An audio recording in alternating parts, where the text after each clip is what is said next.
നമസ്കാരം, കൊട്ടാരക്കര മീഡിയയിലേക്ക് സ്വാഗതം. ഇലക്ട്രൽ ബോണ്ട് കേസിൽ സ്റ്റേറ്റ് ബാങ്ക് ഓഫ് ഇന്ത്യക്ക് സുപ്രീം കോടതി വീണ്ടും നോട്ടീസ് നൽകി. ഇലക്ട്രൽ ബോണ്ടുമായി ബന്ധപ്പെട്ട് പ്രസിദ്ധീകരിച്ച വിവരണങ്ങൾ അപൂർണമായതിനാലാണ് ഇത്. പ്രസിദ്ധീകരിച്ച രേഖകളിൽ എന്തുകൊണ്ട് സീരിയൽ നമ്പറുകളില്ലെന്ന് കോടതി SBIയോട് ചോദിച്ചു. തെരഞ്ഞെടുപ്പ് കമ്മീഷൻ നൽകിയ രേഖകൾ തിരികെ നൽകാമെന്ന് പറഞ്ഞ കോടതി എല്ലാ രേഖകളും മാർച്ച് 17-നകം പ്രസിദ്ധീകരിക്കണമെന്ന് തെരഞ്ഞെടുപ്പ് കമ്മീഷന് നിർദ്ദേശം നൽകി. ഇലക്ട്രൽ ബോണ്ടുകളുടെ സീരിയൽ നമ്പറുകൾ പുറത്തുവിട്ടാൽ ബോണ്ട് നൽകിയത് ആരാണെന്നും പണം ഏത് പാർട്ടിയുടെ അക്കൗണ്ടിലേക്കാണ് പോയതെന്നും വ്യക്തമാകും. നോട്ടീസിന് SBI തിങ്കളാഴ്ചയ്ക്കുള്ളിൽ മറുപടി നൽകണം.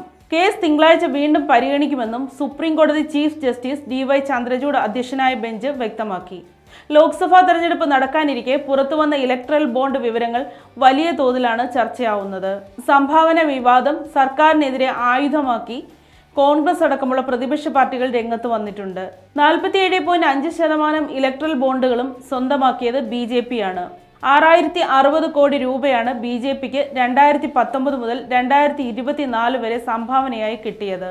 കേന്ദ്ര ഏജൻസികളുടെ അന്വേഷണം നേരിടുന്ന കമ്പനികൾ രാഷ്ട്രീയ പാർട്ടികൾക്ക് സംഭാവന നൽകിയതിലും വിവാദം കൊഴുക്കുന്നുണ്ട്. സാന്റിയാഗോ മാർട്ടിന്റെ ഫ്യൂച്ചർ ഗെയിമിംഗ് ആൻഡ് ഹോട്ടൽസ് 1968 കോടിയാണ് ബോണ്ട് ഉപയോഗിച്ച് സംഭാവന നൽകിയത്.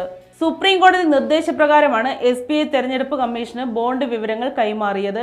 ഇന്ന് കമ്മീഷൻ വിവരം പരസ്യപ്പെടുത്തണമെന്ന നിർദ്ദേശമിരിക്കെ ഇന്നലെ രാത്രിയോടെ കമ്മീഷൻ വിവരങ്ങൾ പുറത്തുവിടുകയായിരുന്നു. എന്നാൽ ഇതിൽ ബോണ്ടുകളുടെ സീരിയൽ നമ്പറുകൾ ഒഴിവാക്കിയതാണ് ഇന്ന് വീണ്ടും കോടതിയിൽ ഉന്നയിക്കപ്പെട്ടത്.